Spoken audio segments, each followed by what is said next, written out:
Halo, Assalamualaikum Bu Neng, apa kabar? Salam, Pak De. Pak Luhung, Pak Luhung, apa kabar juga, Pak? Udah lama nih, Alhamdulillah saya baik nggak Bu. ketemu Bapak. Iya Bu, Alhamdulillah Bapak kita sibuk juga ketemu terus lagi. ya? Iya Bu, biasa Bu, kesana Hmm, kemari. Oke Bu, bagaimana nih saya kira-kira, lihat kemarin Bapak, oh Bu, mm-mm. kemarin gimana? Ya, saya lihat kemarin Bapak itu lihat ada di wajah-wajah webinar temen Pak. Saya lihat tuh wajah Pak Luhung nih. Baru kemarin ikut seminar sama kita bareng-bareng pembelajaran CPPS. Sekarang ada tempat lain. Masya Allah luar biasa Pak. Makanya saya pengen cerita nih pada kemarin nungguin Bapak nih. Pengen nanya gitu kan. Kebetulan saya kemarin tuh sudah apa ya Pak. Pembelajarannya di sekolah Pak. Kan saya punya anak nih. Ya, Anak sekolah saya kan macam-macam ya Pak di kelas. Terus ada anaknya yang ABK, ada anaknya yang aktif, ada anaknya yang belajarnya anteng, ada anaknya yang apa ya macam-macam deh Pak gitu. Nah tambah-tambah kan saya juga kan sama kayak Bapak ya mengisi kesibukan juga Pak. Terus saya juga menerapkan nih Pak pembelajaran kan saya bingung nih Pak karena saya kemarin-kemarin kok pembelajaran kayak kurang berhasil gitu karena saya pikir mungkin anak sama gitu ya, tapi ternyata pas saya amati, saya mengadakan diagnosis awal gitu Pak, ternyata anak ya saya harusnya melakukan pembelajaran berdifferensiasi gitu Pak. Akhirnya saya terapkan tuh Pak, saya terapkan, terus saya bingung juga sih Pak. Jadi gimana ya menurut menurut Bapak itu benar apa enggak ya? Atau menurut saya juga ya bingung, makanya saya mau ceritanya begini sih Pak. Kan ceritanya anak itu dia nggak bisa matematika nih Pak. Dia sulit matematikanya. Bahkan dia mau ngitung aja bingung. Akhirnya saya juga kan nggak mau memaksakan ya Pak, biar dia juga berhasil. Saya juga senang anak itu bisa jawab, si yang lainnya juga jawab. Bukan berarti untuk apa ya membedakan dia gitu. Tapi saya akhirnya melakukan pembelajaran BTPSC berupa ini aja sih Pak, nggak berupa konten. Atau saya hanya berupa prosesnya aja sih Pak. Jadi saya kasih anak itu soal hanya 5 gitu Pak Luhung, 5 soal. Tapi yang lainnya 10. Tapi yang lainnya 10 itu bisa. Sedangkan anak ini yang sendiri itu 5 soal juga bisa akhirnya. Tapi kalau 10 saya pikir nggak bakal bisa. Toh dia juga nggak bakal mampu dengan teman-teman karena saya paham. Ternyata pas saya kasih soal kemarin-kemarin banyak sesuai dengan temannya lainnya dia nggak bisa. Tapi setelah dia sendiri yang ngerjain dengan jumlah soal yang berbeda atau beda dengan teman yang lain, dia alhamdulillah bisa Pak ngerjain. Itu bagaimana ya Pak kalau menurut Pak Luhung itu Pak? oke baik Ibu Neng. Wah, Ibu Neng bagus banget ya, udah bisa melakukan pembelajaran berdiferensiasi. Ya, kita tahu bahwa pembelajaran berdiferensiasi adalah pembelajaran yang masa kini ya. Jadi itu pembelajaran yang betul seperti kata Bu Neng tadi, bahwa Bu Neng sudah melakukan analisis kira-kira kemampuan siswa itu seperti apa. Nah, dari kemampuan yang sudah Bu Neng lihat, ternyata ada siswa yang menurut Bu Neng memerlukan sebuah eh, apa ya di pengkondisian khusus gitu ya, dan ini menurut saya sudah merupakan sesuatu yang sangat bagus ya Bu Neng, karena ini menunjukkan bahwa Bu Neng sudah melakukan berpihak pada murid, pembelajaran yang sudah berpihak pada murid, dan tentu hal-hal seperti ini harus terus dipertahankan ya Bu Neng, harus terus tetap dilanjutkan. Artinya sesuatu yang sudah baik ini jangan sampai karena mungkin ada kendala-kendala sedikit, mungkin ya ada kendala-kendala, apakah kita minder, apakah kita merasa pembelajaran kita sudah benar atau belum, akhirnya yang sesuatu yang sudah bagus malah menjadi tidak bagus. Nah, tapi saya melihat di sini Bu Nek sudah bagus bahwa sudah melihat takaran dari siswa itu sendiri, dan sehingga Bu Neng melihat bahwa siswa itu dengan diberikan dengan 5 soal saja sudah cukup, sudah sama dengan teman-teman yang 10 soal. Nah, kalau saya boleh tanya Bu Neng, itu Neng ini berharap apa dengan obrolan kita hari ini? Nanti tujuannya apa Bu? Kira-kira. Tujuan saya sih pengen memberi apa ya, menanyakan seperti solusi gitu ya.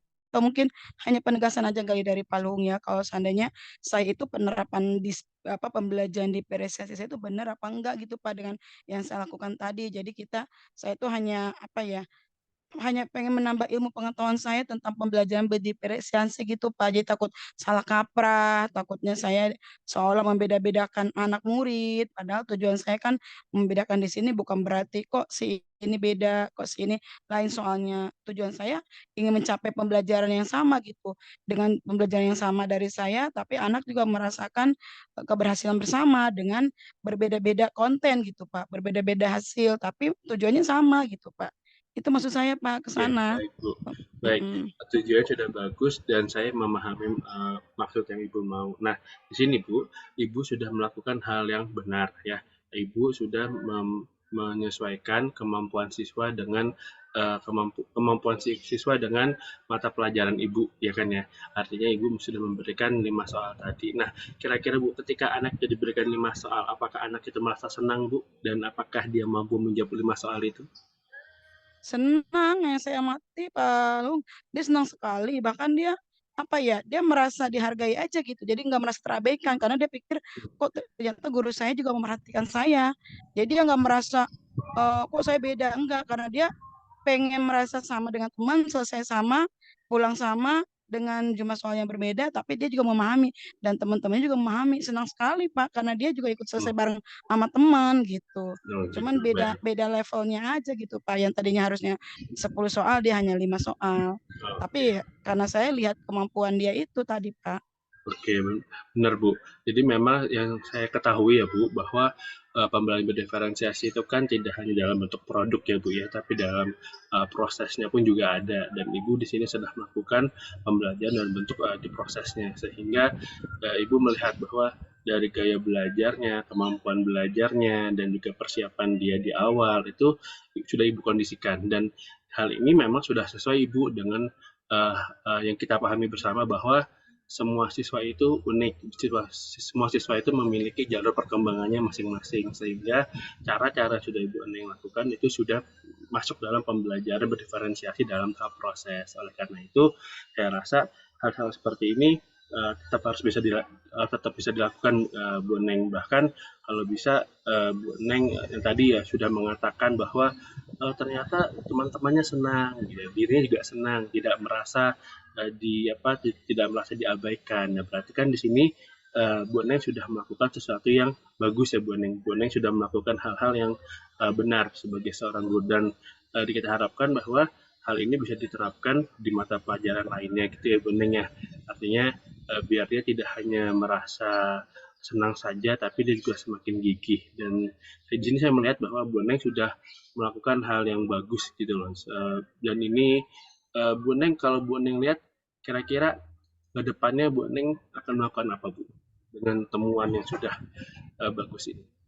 Oh, kedepannya saya rencananya ya yang pasti melakukan pembelajaran prestasi terus berikutnya jika saya nanti menemukan anak murid yang lain atau bahkan mungkin saya tidak di pembelajaran matematika aja Pak, pembelajaran diferensiasi ini saya mungkin belajar yang lain gitu kan karena ada juga anak yang lain yang contoh saya kemarin tuh ada anak yang tidak bisa bahasa Indonesia dengan menuliskan puisi gitu ya. Hmm. Tapi ketika dia menuliskan puisi dia nggak bisa, tapi kalau menuliskan hanya cerita aja dia bisa, dia hanya menulis bentuk cerita gitu. Tapi kalau teman-teman lain dalam bentuk puisi, kalau dia hanya cerita, tapi tujuan dia sama, menceritakan apa yang di dalam materi itu, tema itu gitu, Pak. Itu Oke. juga sudah termasuk ya, Pak ya? Betul Bu. Itu Artinya pelajaran. Ibu sudah melakukan sebuah pembelajaran berdiferensiasi dan ini sesuai dengan kemampuan murid ya. Jadi anak-anak akan merasakan bahwa eh, pembelajaran yang dilakukan bersama Ibu adalah pembelajaran yang bermakna. Dan ini merupakan hal yang sangat bagus, sehingga benar Ibu sudah bisa mengimplementasikan tidak hanya di mata pelajaran matematika, tapi juga di pelajaran bahasa Indonesia ya Ibu. Dan saya harap ini semua bisa terus berlanjut bahwa hal yang sudah Ibu lakukan benar. Hanya saja tinggal perlu dilakukan konsistensi lebih baik lagi Bu. Ini saya rasa Bu Neng bisa melakukan jauh lebih baik lagi ke depannya. Begitu Ibu. Ya, baik Pak Luhung. Itu sih Baik. Pak. Oke, berarti Ibu udah dapat kesimpulan ya Bu dari pembicaraan kita hari ini? Iya Pak, jadi intinya berarti saya itu harus melakukan pembelajaran diferensiasi di semua mata pelajaran ya Pak, tidak mesti harus matematika. Kedua juga saya juga menilai anak itu tidak dari konten tapi dari prosesnya juga. Jadi biar anak-anak merasakan pembelajaran yang sama dari saya, tidak mengurangi rasa apa ya sayang saya kepada anak-anak, semuanya akan dilakukan dengan yang sama tapi dengan cara yang berbeda. Itu kali ya Pak ya, Ya, kalau betul menurut itu. saya. Baik, mantap banget Bu Neng, udah top, Marco top. Sukses selalu ya Bu Neng Ya, untuk terima pembelajaran kasih. diferensiasinya. Iya, Mari Bu Neng, kasih ya Pak Assalamualaikum. Luhung. Sama-sama Waalaikumsalam. Ibu.